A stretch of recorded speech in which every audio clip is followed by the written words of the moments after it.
Остри реакции по однос на мерките на владата. Сојузот на стопански комори на Македонија смета дека новите мерки за заштита од вирусот се несправедливи и дека постои недореченост на мерките, со што се ставаат во незавидна положба и работодавачите кои не знаат дали и како треба да постапуваат.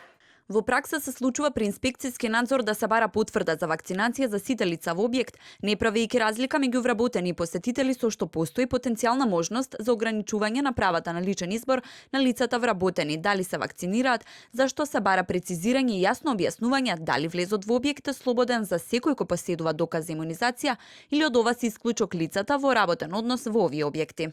Со реакција се јави од Асоциацијата на ивент индустријата, сметаат дека мерките се конфузни и недоречени, па бараат нивно до прецизирање. Дали само посетителите на настан треба да поседуваат потврда за прележан ковид или вакцинација, или се бара за сите вклучени во настанот? Како ќе се третираат настаните што се без влезници во парк или на плоштад?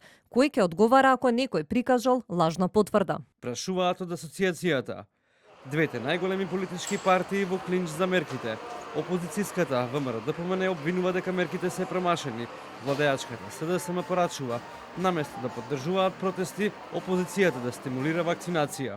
Наместо рестриктивни фашистички мерки треба да имаат стимулативни мерки, тоа го говориме подолго време наназад. И затоа и оваа стратегија сега им е промашена како и стратегијата за справување со целата пандемија. Мицкоски треба да излезе и јасно да повика на почитување на мерките за заштита од COVID-19 и на масовна вакцинација, а не да поддржува протести. Денеска, како реакција на COVID мерките, пред владата протест.